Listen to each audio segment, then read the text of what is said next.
HRN listeners. As we celebrate our 15th year, we are deepening our commitment to giving voice to the next generation of food systems storytellers, and we need your help. Our internship and fellowship programs help activate new possibilities for underrepresented and underestimated young people through experiential journalism, audio engineering, and production training. Through these unique programs, HRN helps food equity stewards build essential workforce readiness skills that expand their potential and foster economic mobility. Please consider supporting these critical programs. And with a minimum donation, you can be entered to win a dinner for two at an amazing restaurant in one of 8 cities and tickets to a concert at a great venue in one of those cities. We have incredible partners across the country who have donated, as they also share our passion for helping to educate the next generation of food systems storytellers. Check out heritageradionetwork.org/15 to donate and enter to win today. That's heritageradionetwork.org/15 to donate and enter to win today.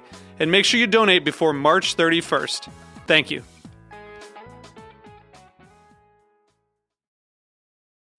This piece was brought to you by Roberta's, robertaspizza.com. Meat and Three is Heritage Radio Network's weekly food news roundup.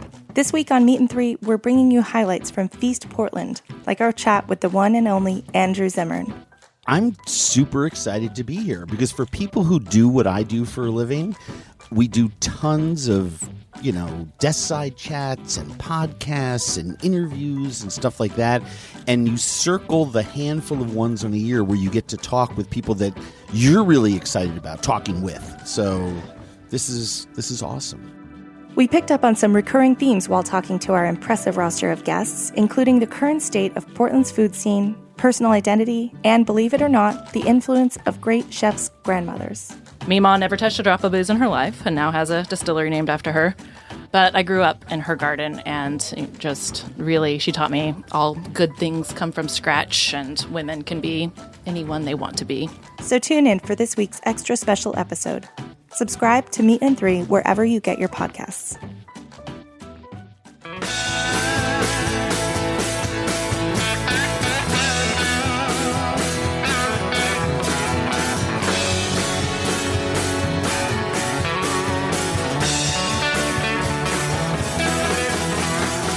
Hey, welcome to Beer Sessions Radio on the Heritage Radio Network. Hey, it's September 25th, 2018. I'm Jimmy Carbone, back in the studio with Beer Sessions Radio. And it's been a long time, long summer, and we've got some great friends here in the house. I mean, one of my favorite parts of New York City are the great Good Beer Seal and just good beer bars in New York, what they do in terms of selling beer and educating people, but also just giving you a great experience. And a couple of the leaders in that community is Zach Mack from ABC Beer Company. Zach, how are you? Good, Jimmy. It's really good to see you. And Kevin Heald from Malt Mold. Hey, Jimmy. Great to see you. So we kind of built the show around you guys because I wanted to talk about some things like just, the selection of beers, how you guys purchase, interacting with customers and how you approach sales. And there's so many different breweries, how you keep your heads above water in terms of keeping track of it. But I know you also brought in John. John, introduce yourself. Hey, what's going on? John O'Donnell runs Radegast Beer Hall, the beverage program there too. So we're going to talk a little bit about just retailing beer and food's an important part of it as well. We'll touch on that. I know, Kevin, you brought us some beer cheese. So we'll be tasting some of your beer cheese. So you guys make it, don't you? You make the beer cheese there. Yes, and I brought 3 different styles to show you the effect that different beer has on the actual flavor of the cheese. That's great. And we got some new friends in from DSSOLVR. They'll be opening next year in Asheville. You guys introduce yourselves as well. Yeah, Vince Turse. I'm Mike Semenec from DSSOLVR. Thanks for having us. And they've got a great backstory. Vince, you worked at places like Nightshade, Lord Hobo in the past. Yep. And we're really looking forward to trying some of your beers. Cool. Okay. So, Zach, how you been, man? The last thing you know, you took the advanced Cicerone. Yeah. What a summer, huh? I mean, it's been pretty crazy. We opened up another place out on Governor's Island, but we're over in the East Village where I feel like we get a little bit less of the slowdown in the summertime. So things have been chugging along retail wise. I'm sorry. I'm very distracted by this beer cheese. It's ridiculously good. Well, this is part of beer retailing. I mean, Kevin, you really set yourself apart, and I know you guys all have great food programs, Radegast, ABC Beer Company, and Kevin, why did you come up with beer cheese? That's become like a really popular item at your place. Yeah, it took us a while to put it together, but it is the exact full malt and mold. So beer and cheese all put together. It's a great snack at while you're standing there at our place, it just encourages people to drink more beer, and then it's just a really delicious way to bring us home. So your shop is very interesting. I know you started as a bottle shop in Lower East Side. So you have a shop where you can buy bottles to go, cans, growlers. Right. And then we've got the draft line, so you can come and have a pint. We have a regular tavern license, so you can sit and have a pint. You can even have a glass of wine if you like. But then I'm big on taking growlers home. I love draft beer, so it's set up as a growler shop first and foremost. And then we have a really nice collection of cans that you can take as well. That's great, man. You guys want to say anything? And Malt Mold is a really cool place. Malt Mold's great. He's the same setup that I have, and we've crossed paths so many times since we've both opened that we're very much in the same game, and it's great to see how the neighborhoods around us have kind of come around and embraced the concept, knowing that you can go someplace to hang out and have a drink or to fill something up and take it home, which culturally doesn't exist in a lot of other places. Just thanks to the laws in the state, we get a pass on that. So it's fun. It's a little bit overwhelming to run sometimes, both a retail and a bar component, but life's too short to just have one endeavor. And then it works that you can buy. I remember it was old New York. So many bars in New York have always had that. I think this in New York, any bar you have, you can still sell beer to go. Yeah. I remember old bars on the Upper West Side. You go in, you've got the price at the bar, and then you can buy a 6-pack. It was like Blatz for 50 cents. Yeah, people still wrap their heads around that every time they walk in. They're very confused, but they're like, "Are you guys breaking the law?" I'm like, "No, it's actually been on the books for a very long time," and people still don't really understand that. And then how does it work for you guys? I mean, I always think of you as a retail shop, Kevin. Yeah, we think of ourselves as a retail shop first and foremost. With if you want to have a pint of beer while shopping for beer and or cheese, you can do just that. But then we built a mug club, and from there we start to think of ourselves a little bit more as a bar or a club. I guess it's changed, it's evolved a little bit. It's become it's what keeps it interesting. In that we're constantly rethinking exactly what we are. We're different things to different people, certainly, and then definitely midday, we're a cheese shop first and foremost, and then as we cross into like 4:30, 5 o'clock, we get some of the parents coming out with strollers, and they're just gonna have a pint of beer, a glass of wine, and then as people are coming off the subway, we transition quickly into being a neighborhood bar. I mean, one that closes at 8 p.m., but a neighborhood bar nonetheless. It's interesting because we have pretty much the same interaction with our customers. I've had customers who've come in for the 6.5 years we've been open who've never bought a drop of beer in the entire time we've known them. But, from the early hours, maybe someone's coming to have a quick beer with lunch. It's very much a food focus, or maybe people are coming and buying retail to take home for later. But 6 o'clock hits and the vibe very much changes into like a neighborhood meeting place. And we know pretty much everyone who comes in at this point. It's a very regular crowd, people who live around us or people who come from far away because they like us, or hopefully. So yeah, it's interesting to see what the dynamic of a split retail bar can do for your business. No, you're great spots. You're also kind of like the little outposts where both of you are. There's not a lot of other retail stores around. I mean, for you, we're so far east that there's no trains, let alone shops. So. Great. And John, tell us, you sold beer for a long time. You're at Radegast. I mean, tell us about Radegast. I mean, there's like huge food program there. I'm on the complete end spectrum of a retail spot. I mean, we're going into our Oktoberfest now. We can have upwards of over 500 people in our space. 20, 30 kegs in a day. We're tapping kegs of Hofbrau Oktoberfest almost every 5 to 15 minutes. Another keg is getting tapped. But yeah, I cut my teeth on German beer working at Nürnberger Beer Hall in Staten Island, and then slowly got into home brewing, and then I was at Flagship. So when I was at Flagship for almost over a year, I started selling to these guys, and these guys became pretty good friends of mine. I remember I still go into Malt Mold being like, "Hey, Kevin, I got some new beer," and he goes, "Well, I got this in too," and I'll try my beer, I'll try a new beer from, hell, I know Kevin loves Sam Adams. There'll be a new Sam Adams beer he'll have me try.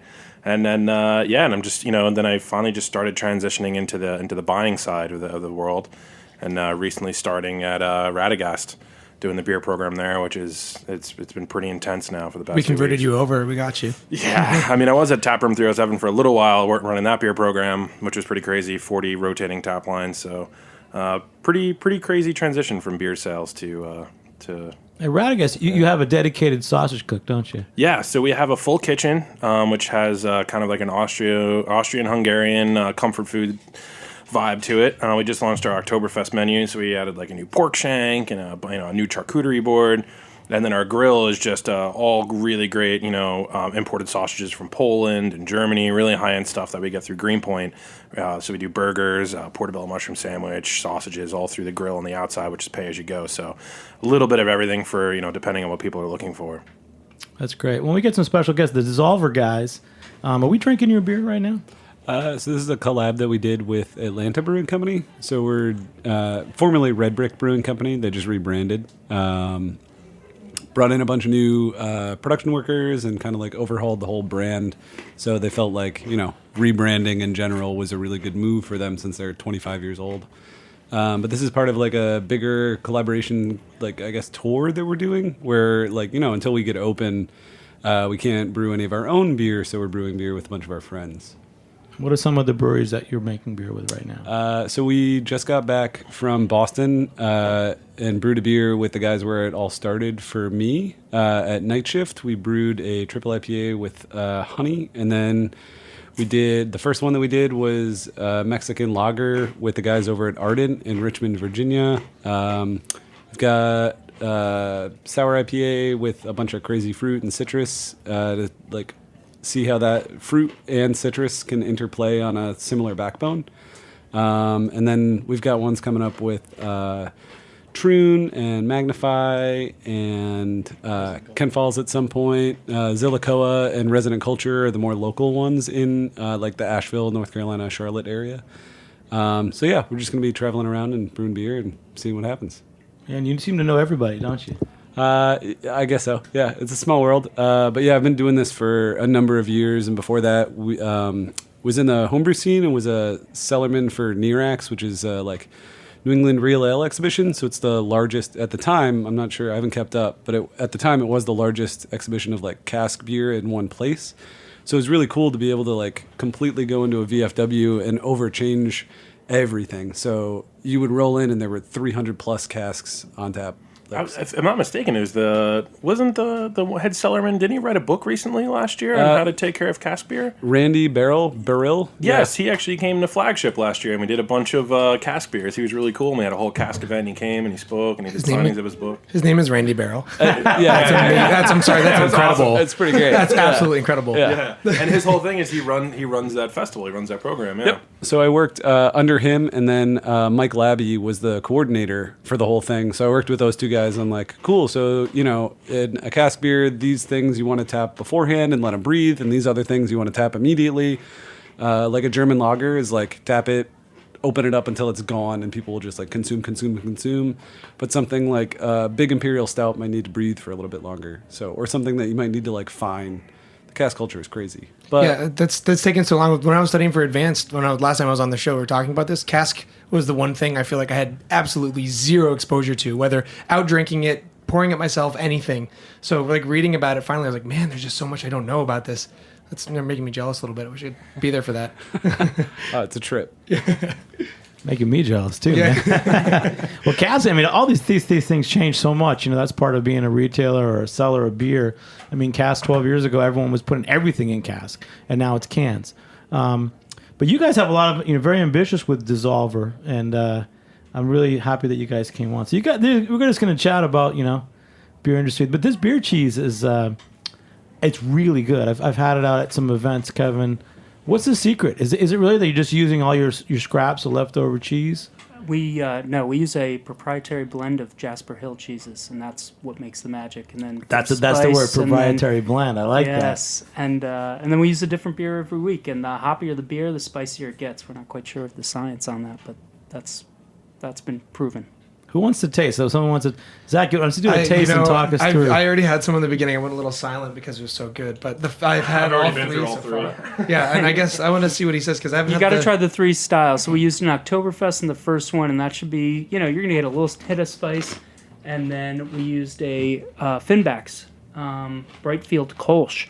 Again, that just lays down and should let all the cheese do the talking on that. And then we used DC Brow, the Corruption IPA, and that's really going to bring out the spices. And these are beers that you have on tap? On tap right now, yeah. You've got So some this great is stuff. I just want to fresh give made you a today. shout out, man. Malt Mold, you have a great newsletter. And how can people sign up for that? That is a good question. We're still figuring that out. We had this, our website company just tweaked it, and now we don't have a link. So you can email us at info at maltandmold.com, and we'll get you on the website this week. Yeah, because I mean, what you guys are doing is so innovative. I mean, you have a story about a particular cheese. You have a cheese that had some truffles on it. Or in it. We try and bring in truffle cheese as often as possible, but you can't go to the well too often on that. So that's like a holiday specialty type cheese, and so if we bring it in non-holiday, like right now, we make a big deal of it. And you rotate through a lot of. You always have tastings, and tell us some of the breweries that you're working with right now. Yeah, we have tastings every week, Friday 5 to 8, so you can always come by and drink free beer. Between 5 to 8 different beers, 3 ounces each. It's well over a full pint of free beer. We try and work with as many local companies, but it's these guys are small and everyone's banging stuff out right now, so we don't get them in as often as we'd like for the tastings, just because they're super busy bringing us fresh beer. So we use some of the more established brands, for the free tastings. And John, you were a rep before, so what's the difference between selling beer to bars and then being on the other side and buying the beer? Oh man, I don't know if we have enough time for this one. It's insane. I mean, I've done Malt Mold tastings. They were some of my favorite. It's tough out there. Every week there's a new brand. As from a sales point, every week there's a new brand launching in the city. There's only so many craft beer bars that are open. There's always another brewery, but not another craft beer bar. I'm noticing, when I was selling beers, there's no bars that do permanent lines anymore. So, how do you, as a New York City brand, how do you find sustained business? I think New York is starting to feel the saturation of craft beer. It's tough if you're not with a brand that's not hyped and desired. You're almost kind of, sad to say, almost dead in the water in a sense. And then coming to a buyer standpoint, especially, in the American craft beer scene with Taproom 307, Tuesdays were my days to see reps.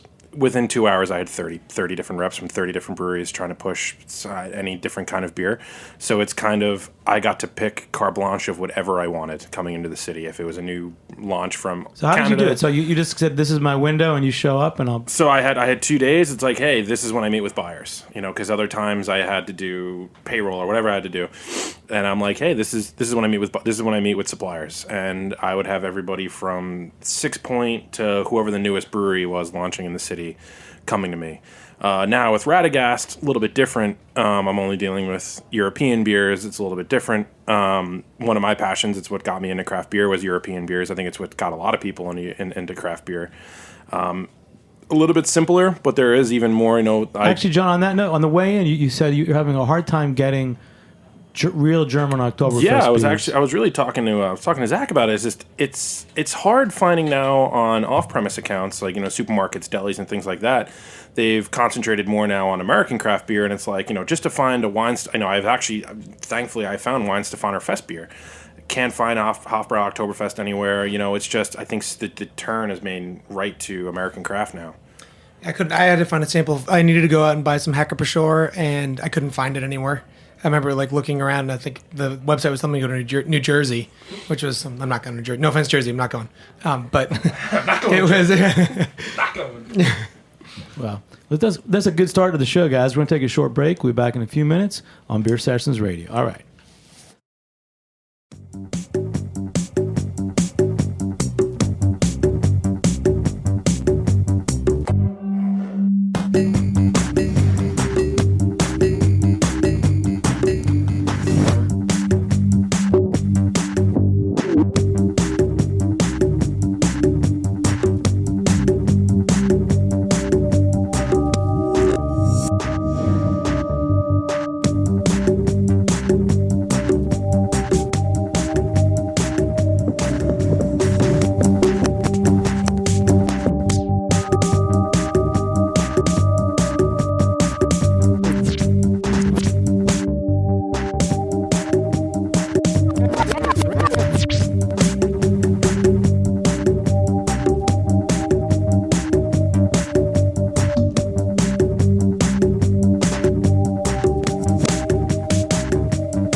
My name is Brandon Boy, co-owner of Roberta's, a super duper awesome place.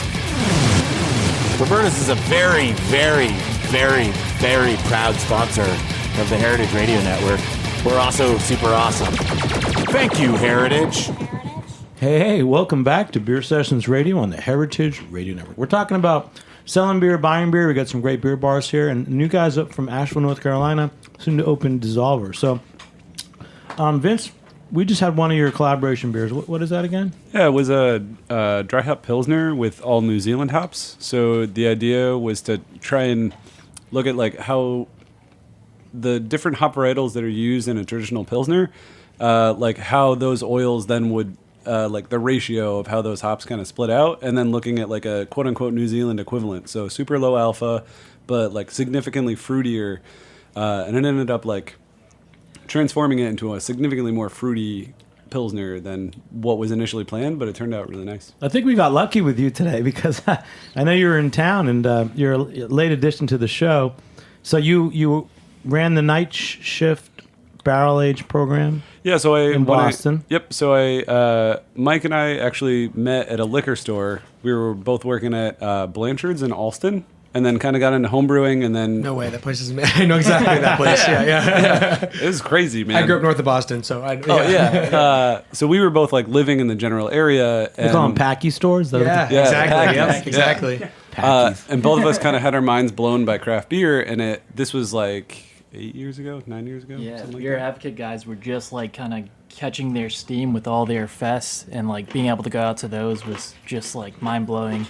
And it was actually this guy came in kind of tipsy one day to Blanchard's, and he's like, "Mike, we gotta do this." And then from there, the dream started, and it's been like almost 9 years, trying to get this thing going, and it's the perfect time to come back. But then, to Vince, it. you worked at Lord Hobo. Yep. So then we started.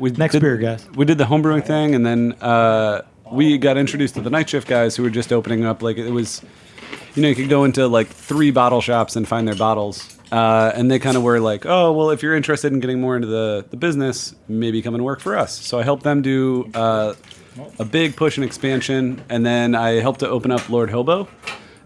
Which was like a dramatically different thing. So instead of brewing with like purple carrots and mint and basil and cucumbers and all this crazy stuff on a super small system, I was just brewing 4 core beers over and over and over again and trying to like hammer home super small tweaks over a long period of time. Just something that's like a little bit more shelf stable and open to like a significantly larger consumer base.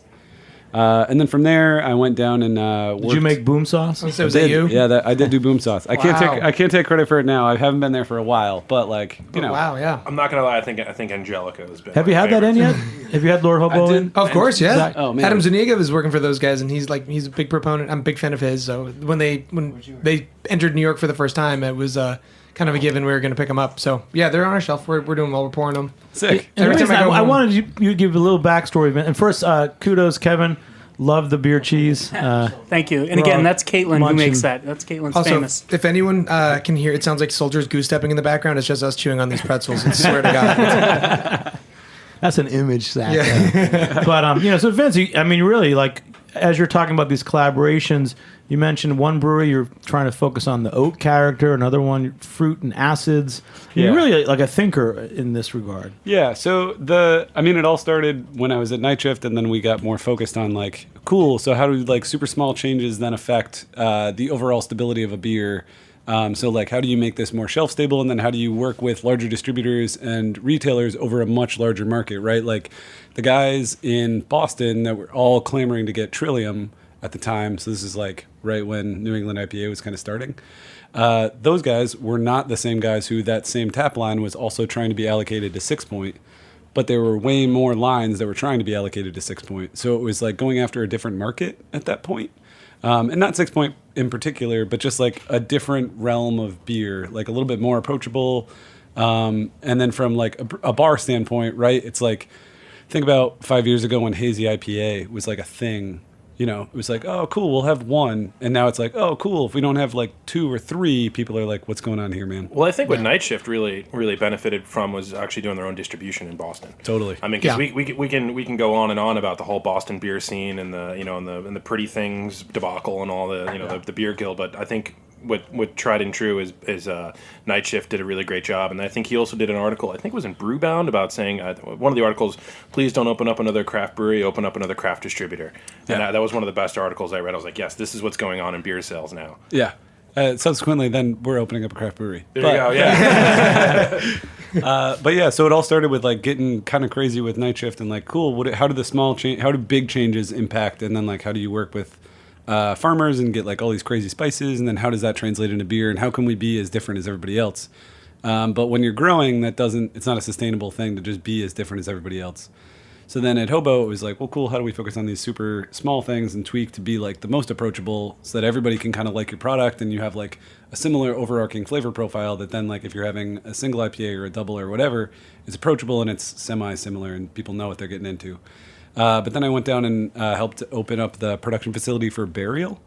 And then it was like tearing off no rules. It was just like, cool, whatever. But, throw whatever you want to do into it. Do a 1-barrel thing or do 60-barrel Pilsner, whatever. Are you talking about the summer camp place, or are you talking about the summer camp? Yeah. Yep. So we went from like just operating out of a super small facility doing 1,000 barrels a year to another completely separate facility where we could separate clean and wild beers. So it was just clean beers at 10,000 barrels a year rip and then like slowing down all the wild stuff so you could focus on that and have much slower turn beers.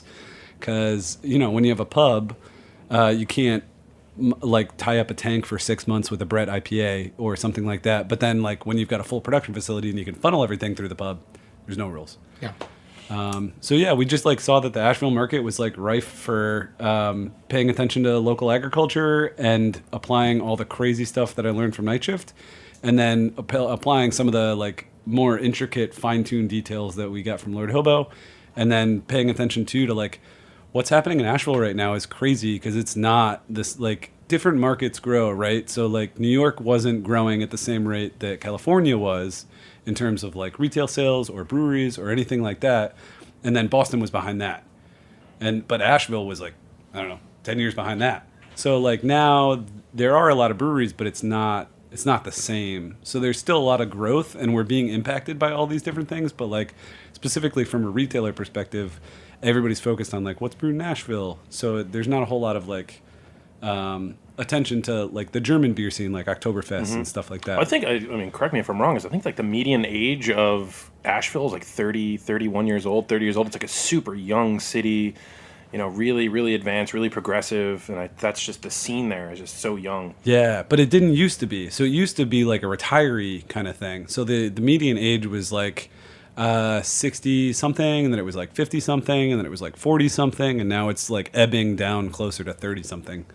It's pretty cool. Yeah, you can see, I've only visited Asheville once about a year ago, and it was eye-opening in every way. I kind of had everything, I kind of knew what to expect, but the getting there and seeing it for yourself, you realize there's everyone all the way up from Sierra Nevada down to like the small production stuff. Some people who've been, plugging through for years at the same size and everything in between. And it's just, you're right. It's kind of amazing to see someone, like you were saying before, different areas of the country kind of sending some of their best and brightest there. So it sort of acts as an amalgamation of like what's happening in Boston, what's happening in California, what's happening in New York, and kind of not a free reign, but so much as like a well-supported experimentation ground where a lot of things seem to take off. Yeah. And like when I moved down there to find like Dodola or Cantillon or stuff like that, like a little bit more niche Belgian stuff or like Boscoon or like that. Like I had never seen Boscoon on tap.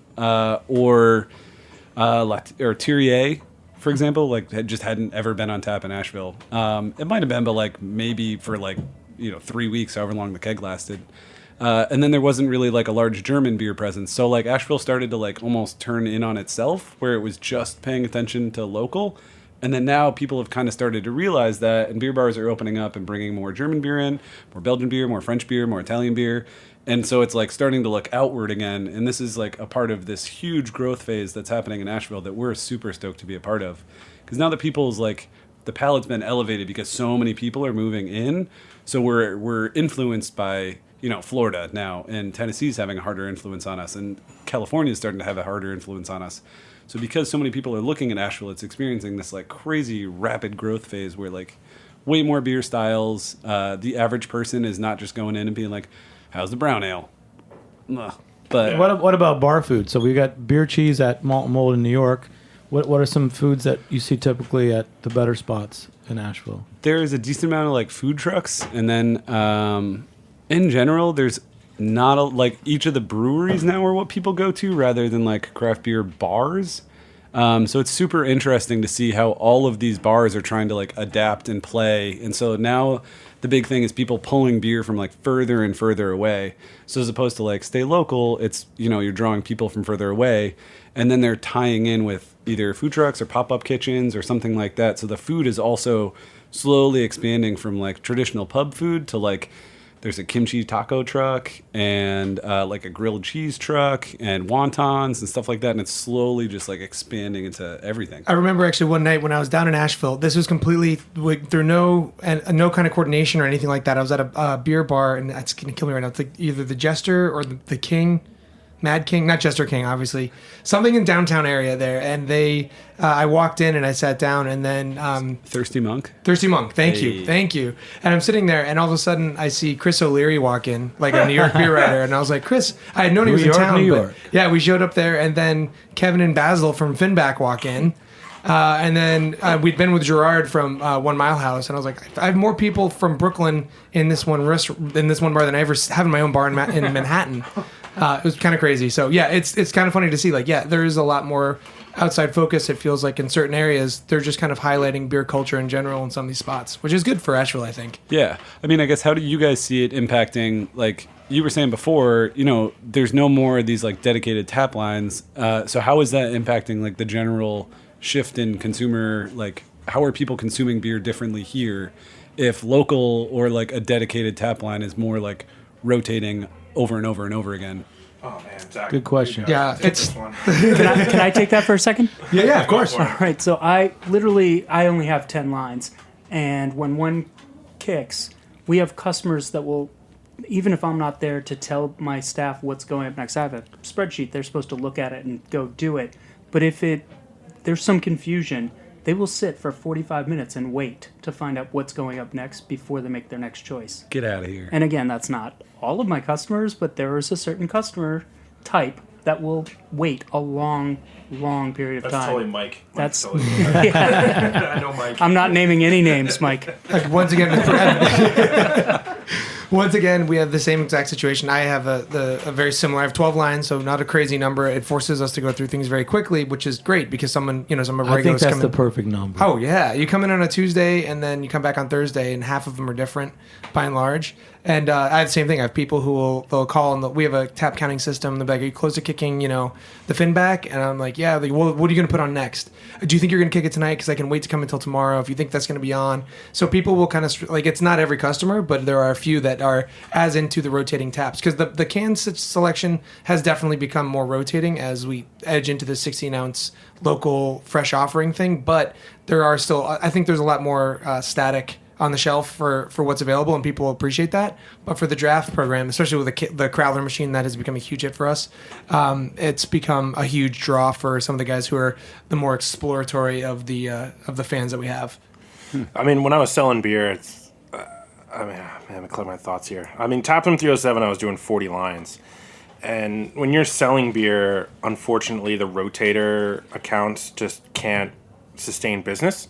So you're always chasing the next rotation. It's like, hey, can you get me on sooner? Can you get me on sooner? And what I've noticed also with the local rotator accounts is they don't necessarily buy local beer, because every single week there's a new brewery from outside of New York City launching here. And people are like, oh yeah, if I want this brewery from New York City, I'll just go there and get it. I want something that I can't get in the city. And it's always like, what I can't get. And that's what people in New York City I'm seeing kind of want. Is they want what they can't have. And that's unfortunate for the local breweries here. It's, I've spoken to a couple local breweries that they're selling more beer outside of New York City than in New York City itself, which is very shocking. And it's unfortunate. I think, if you take Portland, Oregon, for example, where breweries there are selling all of their beer in a city of, 500,000 people, and there's 100+ breweries there. That's local brewery culture. Here, I just don't feel like there's local brewery culture. Yeah, that's awesome, man. This is going in a great direction. The second beer that you guys poured for us. Sorry. Pretzel in the throat. We've got Ethan, our buddy Ethan, is listening, and he's logging into at Beer Sessions Radio on Untappd. So you can. I think we've tried over 1,000 beers that he's kept track of. So that's awesome. Yeah, it's pretty good. Good job, Ethan. This is a Prayer Group from Tired Hands. It's a foeder fermented and lagered lager with a little bit of lime juice. I think it's like Crystal and Hallertau Blanc. With a little bit of lemon juice. Sorry. And then cold condition in the bottle for many moons, which is like their thing. So you're showcasing us, your buddies. You seem to know everybody. You know guys from, over the years at night. I think at night shift the most. Is that where you met most of the brewers? Yeah, night shift was like the more like, hey, travel around and then talk to everybody and learn everything you can, because we were like very small and just trying to learn and do everything, like constantly throwing noodles at a wall to see what stuck. Because Boston was in this crazy exploratory, like everything, people are down to drink whatever phase. And then at Lord Hobo, it was like way more focused on just like these things that we're doing. So we were meeting like bigger breweries. And then when I moved down to Burial, everybody and their mother was traveling to Asheville. So it was like, cool, wrap up a brew. And then like, oh, there's 4 other brewers from like Portland and California and whatever, just like hanging out and drinking at the bar. Not because like specifically drawn to Burial, but just because like Asheville, there's always people in there. So just like keep your cell phone like turned on a Friday, Saturday, and like you're getting hit up by everybody that's in town. Man, this is like the golden age of beer, isn't it, Zach? Yeah, it's like crazy. It's crazy how many people you step foot in a new city, and you, like I said, you cross paths with people I work with at home when I'm a couple hundred miles away. It's a fun time to be out there, and everyone also is really into like forming relationships. I know when I travel, I'll usually throw down a message on social media or something and ask if I can meet people. And even as someone who doesn't make beer, I'm thrust into all elements of the industry when I'm in a new city. It's like the brewers, it's the people who sell beer, it's the people who work the tap rooms. It's a lot of fun. It's awesome. Hey, we're going to take another short break. We'll be back in a few minutes on Beer Sessions Radio. All right. Zach Mack!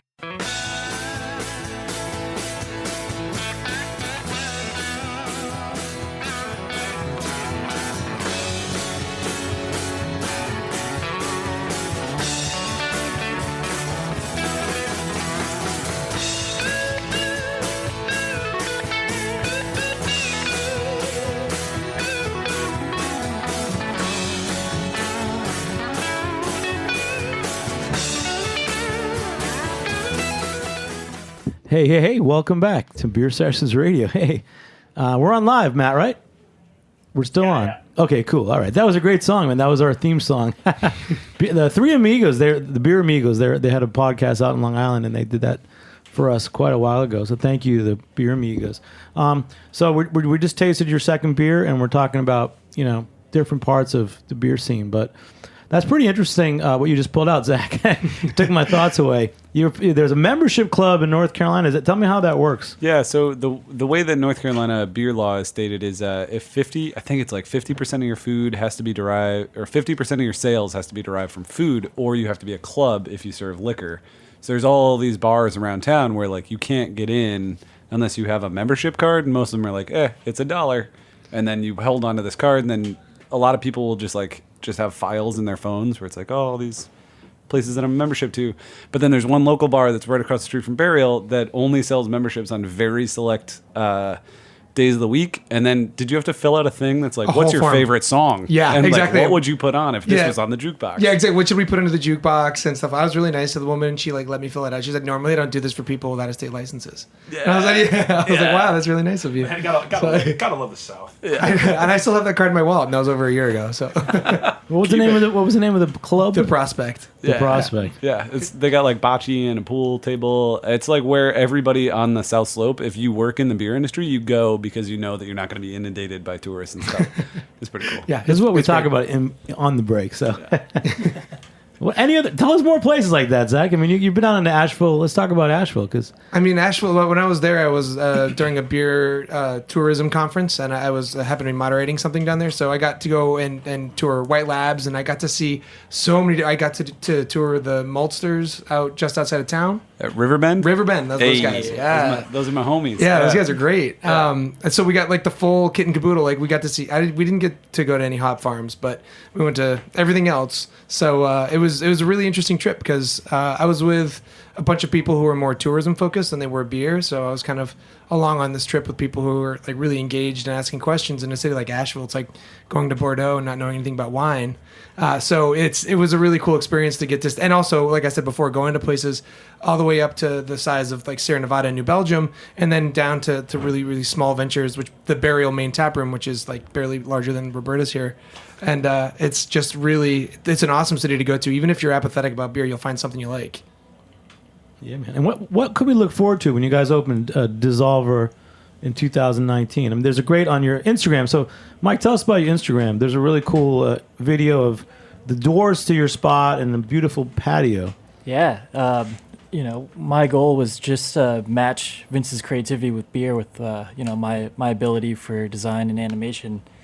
And, just plugging away at that, trying to be as creative as possible. And, photography, animation, and design has always been something that we've always had high value for. So, pushing into this next chapter of our careers, opening this brewery is like at the forefront, especially like as we try to figure out a push for retail and stuff. It's like we want to develop the brand as much as possible. So when we do make that push, that we have something that we can sell and people would be aware of now. I gotta say, the first instant when I met you was you pulling up a camera and taking a picture of me. And I've always learned, I was like, if you're ever gonna trust someone in marketing, it's the guy who shows up with the camera that looks like it costs more than your month's rent. So, and it's clear you guys are, I did a little preliminary research on you guys, and it looks like you're. It's Asheville, really, man. The rent is really cheap. Oh man, I know. Well, you guys talk about marketing too. I mean, that's how we first met, Kevin. You came up with an idea called Liquid Lent. Years ago, we wanted to do a promote. It was like a. Was that my idea or yours? I think those were your words. I remember those meetings. I was in coined that. it. Yeah, that's right. We were talking about doing a Lent themed, That's right. 40 days of Lent, drinking Belgian promotion. beer only. Right. For recovering Catholics, it's a great concept. Can you survive on beer alone? But yeah, monasteries only. So we got some German beers in there as well, Belgian based. That was fun. Yeah. I'm pointing out because they're talking about marketing. You're a great marketer, man. I mean, Liquid Lent, that was a great line. Yeah, I get bored very easily, so I try and keep myself interested, coming up with crazy different. All those days only. How do you have kidneys left after that? But then, how did you? So you created the Mud Club. That was something new. The Mud Club. We stole that from a bunch of breweries up in. The one I found was in Fairport, New York, and once I found that, I've seen a bunch of them at breweries. So that's people in New York aren't doing that. But why did that work for you? Like, what made it? Well, we're real neighborhood. Like Zach was talking about how he knows a lot of his customers. I mean, we know 99% of our customers that come in, which, by the way, is a horrible business model. But notwithstanding, we know everybody in. Tara and Mike say hi. Tara and Mike. And. So it was just a way for them to have this cool thing. So you have this huge mug. It's 22 ounces. You pay for 16 ounces, so it's sustainable. They can't drink me out of business. But then people who don't know each other see each other with a mug, and you've got this instant connection, and you can go and create a conversation out of literally nothing other than you have the same mug. Yeah. So what's the waiting list up to now? It's all over 100 people. And the thing about the waiting list is it only comes due. Somebody's got to drop out in August, and then you come off the wait list. So it's one by one, and it's August only. So then you wait a full another year. So people talk about how many years they've waited, but it's really just that's harder than Ranger season tickets. Well, so in speaking with marketing, like from your guys' perspective, how much does like individual like brand expression play into what people will then buy? Like, is it? Are they influenced on like, oh, cool, is that a crazy name, or is that like this crazy Instagram profile, or is that? Like, I'll put it to you this way: is that your beer can be mediocre, but if your branding's really good, that's all that matters. Crazy. And New York, you can have mediocre liquid, but if your branding and your hype is way bigger than your liquid, Doesn't matter. If I could jump in on that, though, I mean, as you know, I'm the guy who's controlling my beer wall, so I have to stand behind every beer that's up there. So the beer that's on my wall, Zach's wall, like it's got to hold up to the packaging, and John, that's what I tell let's people. try Like, one of your beers. Anybody who looks at the package and says, "Oh my God, that's beautiful," I'm like, "Yes," and the beer will hold up to that packaging. I agree with Kevin. He's got the right point. Like I will maybe be coaxed into picking up something that I don't love once, but if it's straight up terrible when I try it, if I get something by word of mouth, which in beer happens a lot, I will sometimes take it at face value and give it a shot. But if it's something terrible, I won't bring it back. But it's amazing what hype does for a beer, even when it's something where I get inundated with stuff samples all the time from brand new breweries, from breweries that have been around since the beginning of the craft boom, and it's amazing how people's perception of breweries is what affects what they pick up. And labeling and everything is so important, and it can really have an outweighed value on what's in the can itself, and that kills brewers, and rightfully so. Yeah. But it's really interesting to me because as someone who appreciates good marketing, it's great when both things coalesce. When there's good marketing and good beer. Yeah. That's in an ideal world, that's everything, but it's unfortunately not always the case. Yeah, and that always drove me up a wall. Taproom 307 is like, oh, you got to get this brewery, and it's like, yeah, I've had it. Their Instagram is great, their marketing's great, their packaging's great, their beer is mediocre. But in New York City, people care like, oh, it's hype, and it's like the beer stinks. It's like it's not great. There's a better brewery, and it's like, yeah, but they're not cool. Oh, but their beer is so much better. But it's like we don't care. Yeah, it's not cool to drink. It all looks the same in a glass, I guess. Yeah, exactly. I'd Everyone say- wants a ticket to the show. You know, they want to. Yeah. I'd say Vince's beer is like a million times better than my marketing, so I really hope people dig it too. When they, Well, we they hope get a so, chance. man. And so, what was the beer you made? You were testing out different ways that oats interact. Yeah, so we're gonna brew a beer with the guys from Magnify, and we got to talking, and it was like, well, what's your? I love those guys. Yep. They're so great. it was like, well, what's your favorite? If we're just talking like base style, what's your favorite thing to throw into like an IPA? And it was like, oh man, I really like oats. And they were like, oh, have you ever used oat milk before? And I was like, oh no, but I use oat malt a lot, and I'm a big fan because it's like a little bit more crispy, but you get a like very definitive oat character.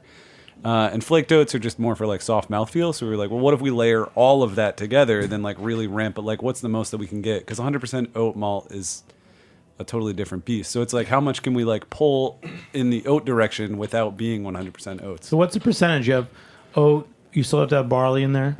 Technically, you can do 100% oat beer and it like will ferment out and make beer. It's a lot more difficult to like balance just oat on itself, but you can do it. We did it at Burial with mixed reviews. you can do it. See, I friggin' love oat and beers. Like I love the texture it creates and the flavor profile that it creates. So I knew I liked those Magnify guys. If that's their first answer, they're on the right page. But I'm excited to try that. So. Yeah, it should be cool. I've never used oat milk before, but supposedly it's like it does everything you want it to do. They did someone. I tried an oat milk beer. I think at Brewer's Choice. I think Magnify had something with oat milk in it, or someone at Brewer's Choice had oat milk in the beer. Interesting expression, and I liked it. So I hope. Best of luck to this one. I can't wait to try that. Who wants to ask one more question? Kevin's dying to. I know. Wait. Do you want to ask a question? No, I'm good. I could do a question because like I'm very interested in this from like a brewer's perspective and how this again like I don't get a lot of chances to like have multiple retailers and then ask a question very directly. So with the way that like things are shifting, like there was this whole like haze craze that happened, and you guys are in New York, you're very well aware of this. But are we slowly changing that corner where people are more down to like buy lagers and try like a foeder fermented whatever, and like wild and sour beers are kind of coming more to the forefront, or are we still like, I guess how is the general palate changing? I think it's funny. Sorry, I don't mean to jump in too soon. No, I think all three of us should give our opinion. Yeah, I think it's still a slightly bit like a cart leading the horse situation, and that brewers are the ones coming up first and being like, okay, hazy IPAs are done, it's brewed IPA now. So get on with that and get ready because that's what's the thing. And people, it's interesting. There is still a little bit of backlash against certain things. Everyone tried to make session IPA happen, and it didn't happen as big as people wanted it. So, but I think for a lot of people, like there's interesting niches that form when this happens as well. Like I don't think anyone realized how much they liked Mexican style lagers, and now that's certainly a solid like subculture for people, or rice lagers. There's weird things that develop from that, but I still think it's very much we're still kind of at the whims of the beer makers to set the tone and the culture. John. My quick 2 cents on it is that We're wrapping up. In a yeah. minute. So sitting on the New York City Brewers Guild in the last few months, unfortunately not there anymore, is that when we went to the meetings at the breweries, the number one beer that was selling was the lightest beer on the menu for the brewers. So we went to for what I remember is 5 Boroughs had their version of a Michelob Ultra, and that was the number one beer getting drank there. New York City is a very, very unique place. It is very different than any other city that I can imagine reading about when it comes to craft beer. It's very, very different. And from what I've noticed with beer drinkers, especially with Other Half, there's a recent article that came out is that the richest of rich people that hang out in the Hamptons, they're drinking Other Half, and they're actually hiring people to wait online for them to get that beer form. It's like the highest quality beer and the highest quality wine from Burgundy. That's where that's the craziness of New York City beer scene right now is. So it's all over the place. Okay, and Kevin? Yeah, for us, out of our 10 lines, we can still go 4 hazy IPAs, 2 sours, and then a stout, and whatever else I want to put up after that. I feel like the IPA or different types of IPA and lagers are equal in terms of volume. That's my experience. My IPA land fast and then Pilsner second. Always. Yeah. And then just one last thing, since we just tasted a couple of crazier beers, John, the last beer you brought us is Weihenstephaner Fest beer. Unfortunately, like I was saying, Mack, before, it's really hard to find old school German beers in New York City stores. So we're going to, if we coming from you guys having, just getting your legs underneath you to the oldest brewery in the world. And I just want to say, coming back to what styles there are, just having tasted this now, the Fest beer, it's very refreshing. And it's the Hellas Fest beer, right? It's just like calming on my palate. Crystal clear. Yeah. You can see completely. At some, I also saw last year a lot more customers wanted something with some malt, forwardness and less hops. So, and people were asking for that. I don't know if that comes up. But. Oh yeah, no, that's the last frontier in this country is the malt-driven beer, fear dwindling out a little bit. People actually embracing the idea that ESBs and things like that can take hold in this country, but also Marzens and things like that. But how are you guys playing with different grains? Oats and rye and other things. Yeah, so we've definitely partnered with Riverbend to do. I would say a majority of the sour production will utilize local grains, and it's because they do this really cool thing where it's all of the grain is sourced from within 500 miles of the malting facility, which is super cool. We're fairly coastal, but it's still a pretty big footprint. So it allows us to have a very unique terroir. And then we're also using a lot of proprietary yeast and bacteria for our sour program. So we do a lot of plating and then isolating and then growing up individual cultures and then trying to get this different, unique character that nobody else can really replicate. So I think that malt is definitely the final frontier, and then I think that there's this new frontier that's kind of opening up that's people just haven't really paid attention to it, which is bacteria and yeast and individual cultures. So not individual, but cool. So we got all this mixed culture from grapes that were spontaneously fermented, or we got this from peaches or whatever, and then that's capable of then being isolated and made into a lager. That's where all this came from. That's awesome, man. So looking forward, right, to try and DSSOLVR next year, 2019, Asheville, North Carolina. We're going to wrap it up, guys. Thanks, everybody. Just one more time, everyone say their name and where they're from. Zach Mack from Alphabet City Beer Co. and Governor's Beer Co. John O'Donnell, beverage director of Radegast Beer Hall. Kevin Heald from Malt Mold. Michael Semenec, marketing director for DSSOLVR. Vince Turse, DSSOLVR Brewing Company, Asheville, North Carolina. You guys, thanks so much for joining us. Big shout out to our producer, Justin Kennedy, engineer Matt Patterson, new intern Dylan. I'm Jimmy Carbone. Thanks for joining us on the Heritage Radio next time. We'll catch you next week on Beer Sessions Radio. All Great right. to have you back, Jimmy. Woo! Thank you guys.